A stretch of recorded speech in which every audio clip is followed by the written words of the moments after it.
In order to start working with Pro Tools, I'm going to teach you how to create a new session for a radio project. So basically, you first need to go to Pro Tools and open a new session. And you're going to be faced with this menu, right?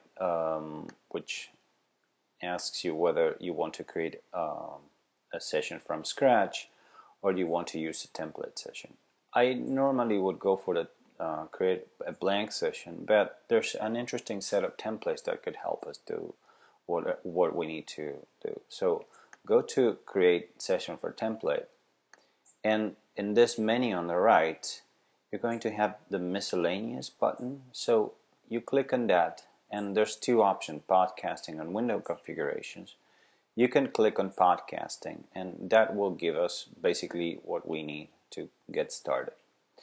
Now, with regard to the parameters of our session, we are going to be recording CD quality, so we just need 16 bits of depth and a sample rate of 44.1 kilohertz, which is also the parameters that you're going to be using when you record with your Zoom recorder.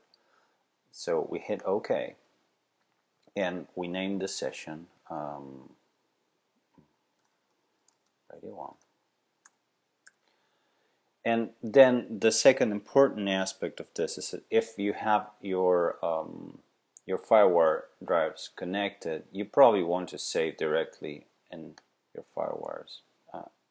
I have my disk, my external connected, so I'm going to save the session there.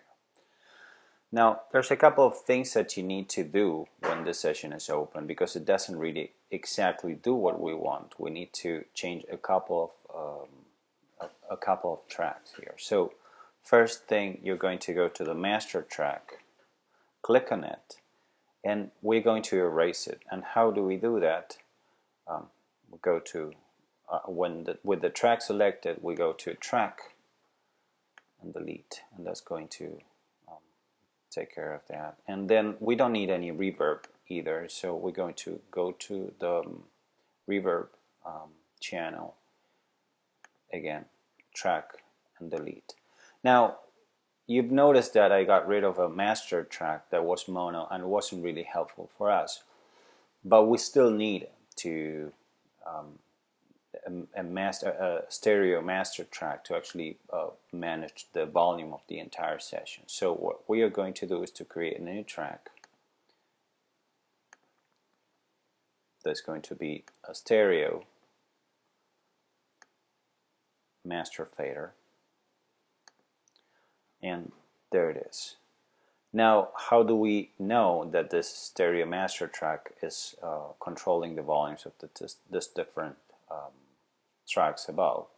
Well, we track and we record enable one of the voiceover tracks in mono, and we see if whatever we record or we process through that track is also seen and heard by this master track. So let me record enable it.